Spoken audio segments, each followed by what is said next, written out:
Part 1. The invisible hands that move the people around you.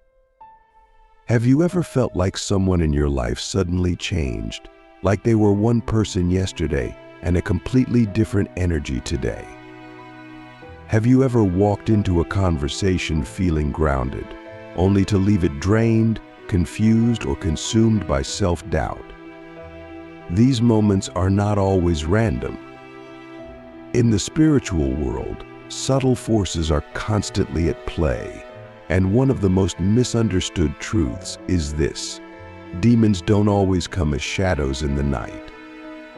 Sometimes they come as familiar voices, trusted faces, and even those we love most. And until we learn to discern the energy behind the mask, we remain vulnerable to manipulation that doesn't look like manipulation. It's not always the person who is the problem. It's what's using the person. That's the terrifying part and the liberating part. Because once we recognize that darkness can operate through others without their conscious awareness, we begin to take back our power. Many people think demonic influence is about possession, but it's more often about permission. A person doesn't have to be possessed to be used. They just have to be wounded, unaware, or vibrating at a frequency that creates an opening. That's how these entities work. They don't need to be seen to be effective. They only need access. It usually begins subtly. A shift in tone, a strange comment, a look in their eyes that wasn't there before. You might even feel it in your body, a sudden tightness in your chest, a draining sensation, a feeling like you're being pulled out of yourself. These are not coincidences. Your soul knows when something is off.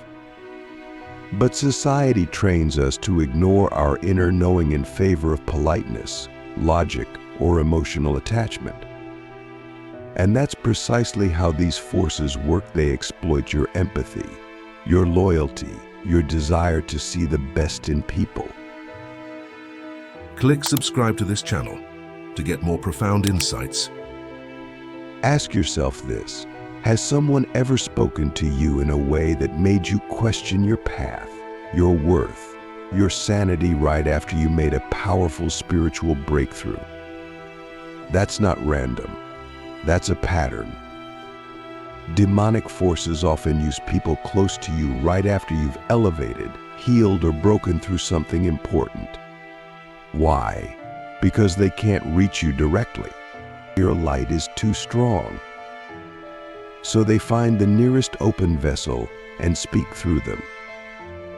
And if you don't recognize the pattern, you'll end up arguing with the person instead of confronting the energy behind it. But energy doesn't lie.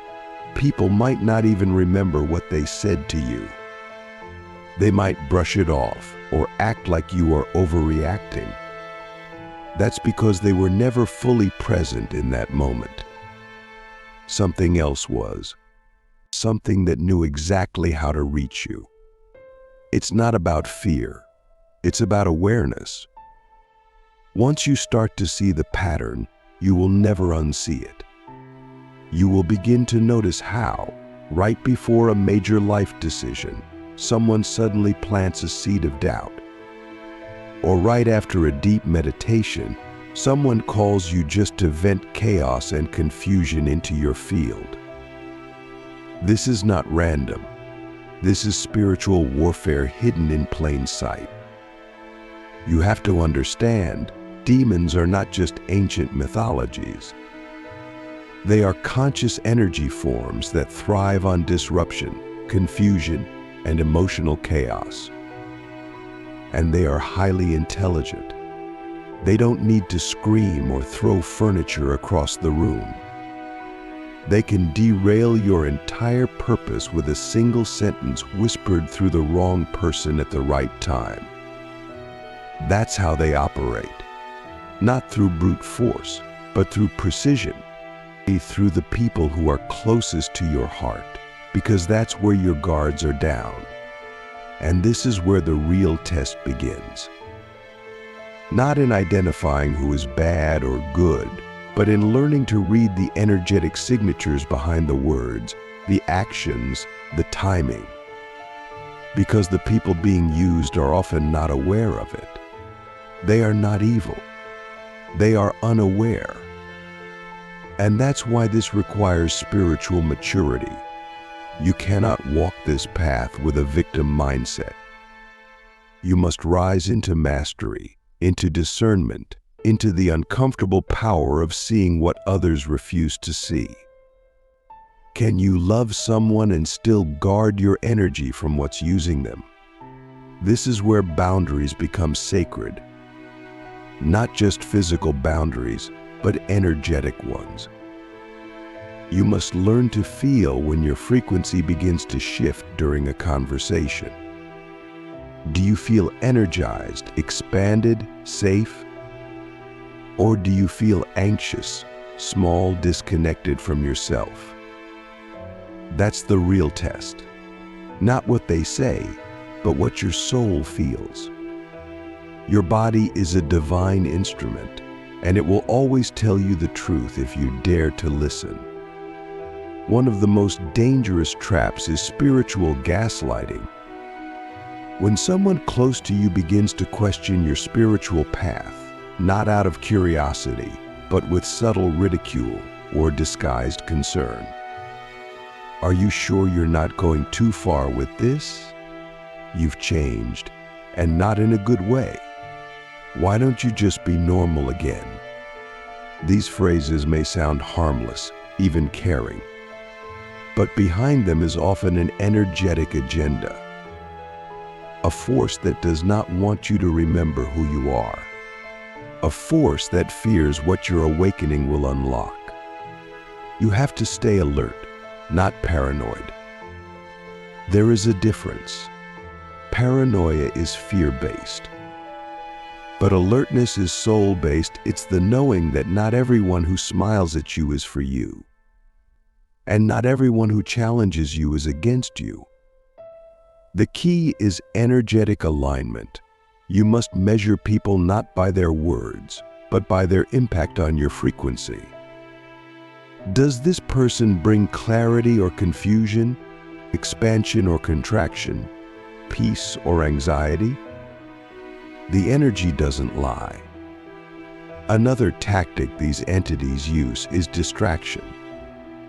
They will use people to constantly pull you into drama, to make you doubt your time, your focus, your priorities. You'll notice that every time you sit down to meditate, someone needs you urgently. Every time you commit to a new level of discipline, someone invites you into chaos.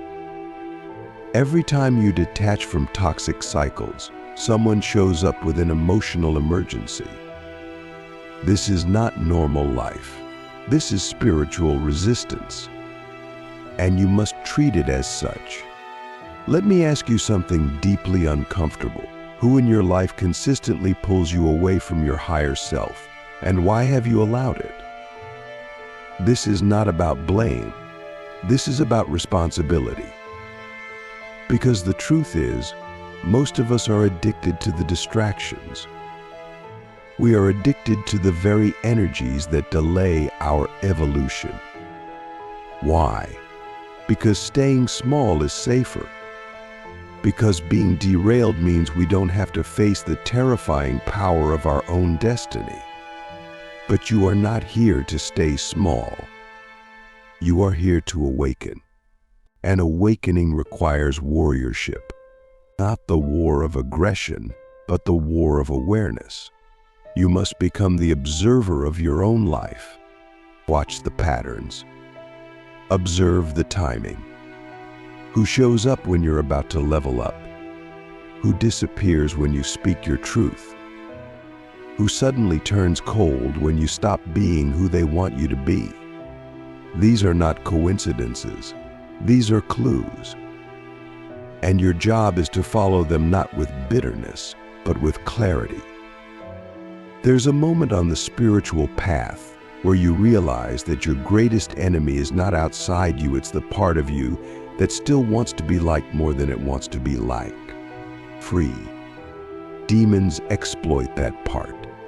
They whisper through others, "Don't change too much.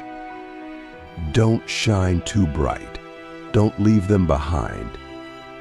But the truth is, you must. You must leave behind anyone or anything that consistently pulls you back into unconsciousness. That doesn't mean you stop loving them. It means you stop allowing them access to your inner temple. Your purpose is sacred. Your energy is currency. And your time on this earth is limited. You cannot keep giving away your power to people who have become portals for energies that want to see you fall. You must rise. You must protect your peace with the same intensity you protect your physical body. Because your peace is not just a feeling, it is a signal to the universe that you are ready for the next level. And here's the paradox: as you rise, the attacks become more subtle. Not louder, quieter, but more precise, more disguised. That's when you know you're close. That's when you know the veil is thinning. And that's when you must double down on discernment, on boundaries, on spiritual hygiene. You must cleanse not just your space, but your conversations, your thoughts, your relationships. Because demons don't need to possess you, they only need to influence you long enough to delay your destiny. So the question is not if you're being attacked. The question is, are you awake enough to recognize it? Part 2, the masks they wear, how darkness hides in the familiar to stop your evolution. There is a reason the greatest spiritual attacks often come not from strangers, but from those closest to us. It's not because they are inherently evil or malicious. It's because darkness wears masks, and it prefers to hide behind the familiar. The people who carry access to your heart also carry access to your energy field. And if they are unguarded, unaware, or walking in their own emotional wounds, they become incredibly easy channels for dark forces to use. Not permanently, not fully, but long enough to plant seeds of doubt, fear, delay, or despair. And most of the time, they don't even know they're doing it. We must be brave enough to say the unspeakable truth: love does not mean access. Just because someone is family, a partner, a mentor, or a lifelong friend does not mean they should have unrestricted spiritual access to your consciousness. One of the hardest initiations on this path is realizing that someone you care about is being used as a spiritual distraction. It doesn't mean you cast them out in cruelty, but it does mean you prioritize your path over their comfort.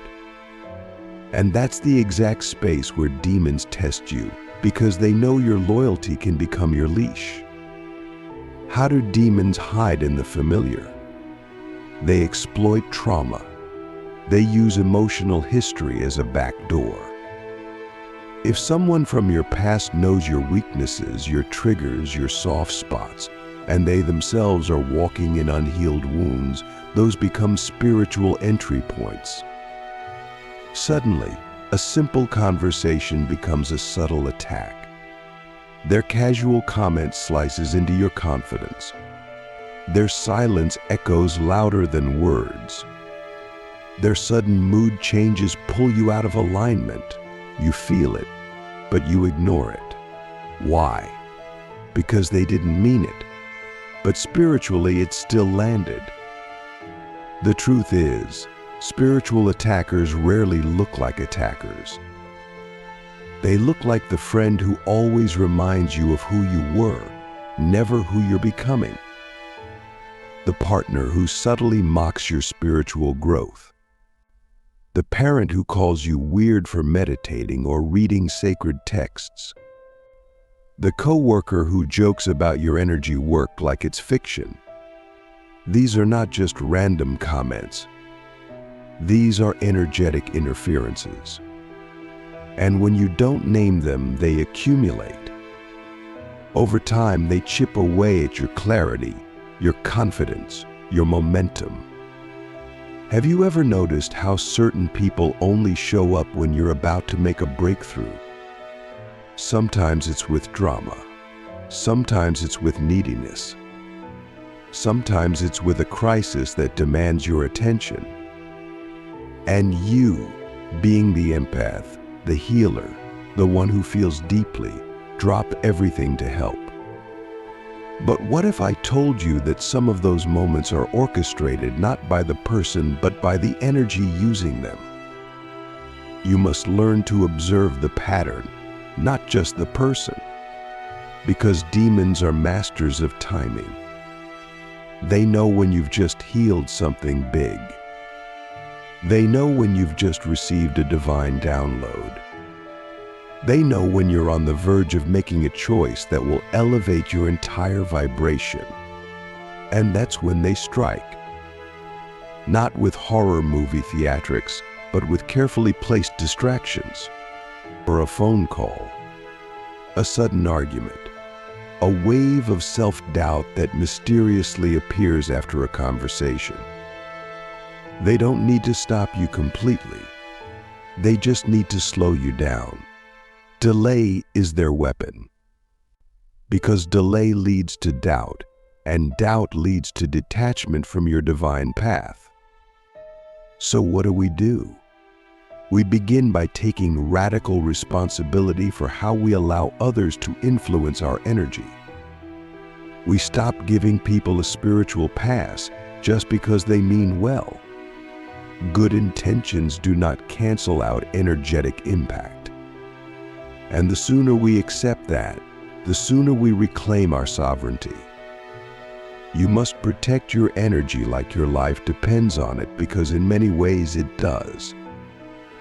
Your purpose, your clarity, your evolution rely on your spiritual focus. And anything that pulls you from that focus consistently is not innocent. Let me ask you something deep.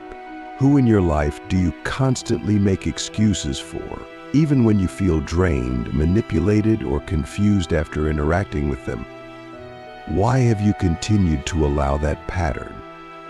The answer usually cuts deep, because we fear the loneliness that truth brings. Because boundaries feel like betrayal when we've been trained to equate love with sacrifice. But spiritual maturity requires you to understand that love without boundaries is not love, it's self-abandonment. There's another layer to this. Sometimes it's not just people. It's environments, spaces, online communities, workplaces, even spiritual circles. Darkness can hide in sacred language. It can pose as light. It can speak in affirmations while carrying energetic poison. This is why discernment is your only real protection. Not judgment, not fear, discernment. The ability to feel the difference between what is true and what simply looks or sounds true. And that discernment sharpens through solitude, silence, and spiritual discipline. Be wary of people who always make you question your intuition. Be wary of those who constantly play the victim while draining your time, your emotional reserves, your light. Be wary of those who only show up when they need something, but vanish when you're growing, healing, or shifting. These are not harmless patterns. They are energetic contracts. And some of those contracts were signed long ago, maybe in childhood, maybe in past lives. But you have the power to tear them now. You are not required to carry people who refuse to rise. You are not obligated to explain your boundaries to those who repeatedly cross them. You are not responsible for healing people who willingly choose their wounds every time you offer them a way out. That's not your job. Your job is to walk your path with clarity, integrity, and fierce devotion to your evolution. And in doing so, you automatically lift others not by rescuing them, but by becoming a living example of what it means to be free. Demons often use guilt as a tool. Guilt is a low-frequency emotion that keeps you bound to toxic cycles. If you really cared, you'd be here for me. After all I've done for you, this is how you treat me. You've changed. These are guilt spells. And if you're not spiritually awake, you'll fall for them. But when you are awake, you see these phrases for what they are: resistance. Not to you, but to your growth. You are not obligated to dim your light for someone else's comfort. You are not required to remain in energetic contracts that your soul has outgrown. There is a sacred loneliness that comes with this awakening. When you begin to see beyond the physical, when you begin to feel the energies moving through people, you find yourself in a kind of spiritual wilderness.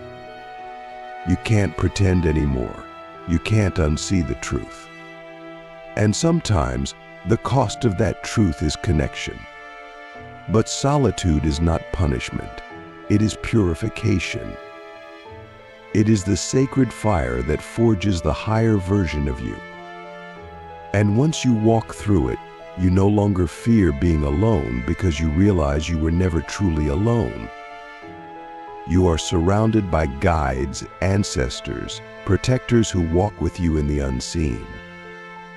But they can only intervene when you choose alignment. They cannot override your free will. If you continue to allow low vibrational energies in your life, they will step back. Not out of punishment, but out of respect. Your choices are sacred.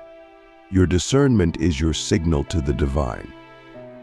When you say, "No more," the universe listens. So the question is, what are you still tolerating that your soul has already outgrown? Who are you still giving access to that your spirit has outgrown? What environments are you still walking into, even when your energy contracts every time you enter them? These are not small questions. These are initiations. And your answers will determine your next level.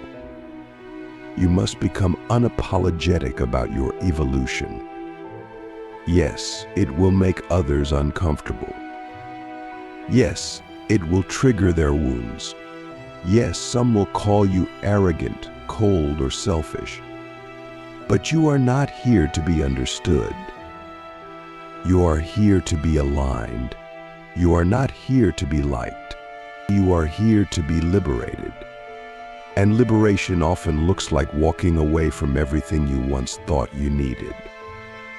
This is the cost of awakening, but it is also the reward. Part 3. The final battle for alignment, becoming untouchable to energies that once controlled you. There comes a moment on the spiritual path when you realize the battle is no longer outside of you, it's within. It's not about casting demons out of others. It's about removing their influence from the corners of your own consciousness. This is the final battle, not the loud kind, not the dramatic kind, but the quiet war of alignment.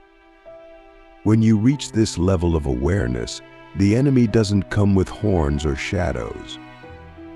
It comes as a whisper in your mind, a familiar voice cloaked in doubt, a subtle pull back toward the version of you that once tolerated what you've now outgrown. And this is where everything changes. Because once you see clearly, you can't pretend anymore. You begin to feel everything so deeply, so intensely, that even the smallest misalignment becomes intolerable. A single conversation can throw off your entire frequency. A single compromise can lead to days of spiritual unrest. You no longer have the luxury of ignoring what your soul knows. And this is what many don't understand about awakening. It doesn't make life easier. It makes it real, uncomfortably, undeniably real. But in that reality, you become powerful beyond measure. You begin to notice how often people try to pull you back into roles you've already shed. They don't even do it consciously. It's energetic.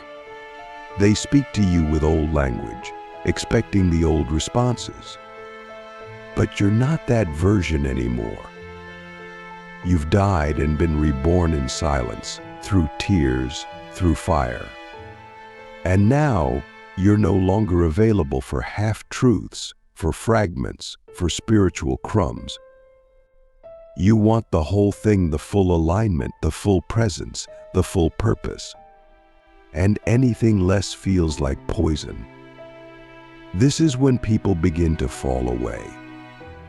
Not because you're pushing them, but because your vibration becomes too high for anything that isn't rooted in truth.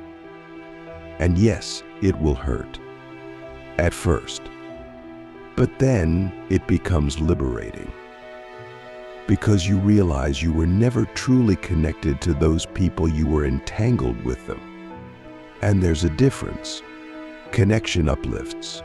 Entanglement drains. And demons thrive in entanglement. That's where they hide, in the emotional knots, the unspoken guilt, the unresolved history. To become untouchable, you must become sovereign.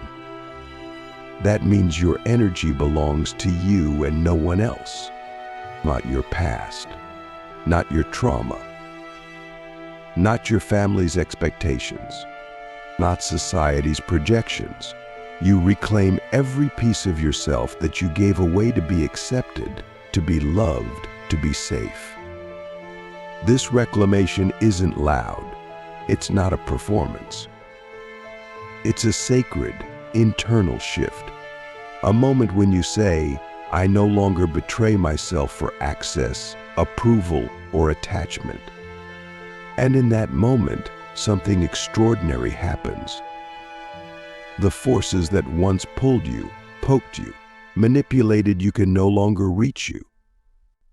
Not because they've stopped trying, but because you've stopped responding. You've collapsed the timelines where you were still vulnerable, still wounded, still seeking externally. You've sealed the energetic leaks. You've become whole. And in wholeness, you are protected not by walls, but by frequency.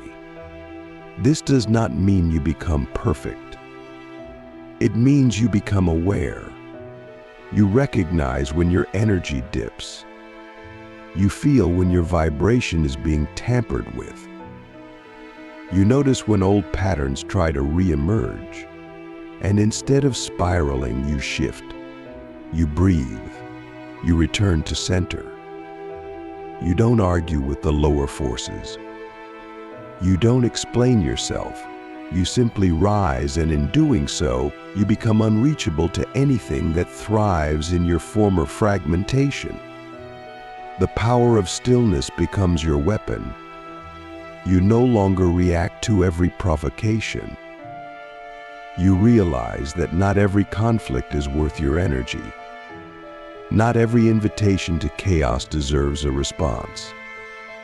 And this is where the demons truly lose their grip, because they feed on your reactivity. They want you to fight, to defend, to explain. But when you stand in your truth silently, grounded, unwavering, they cannot enter.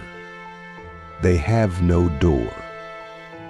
This is why spiritual discipline is not optional, it is essential.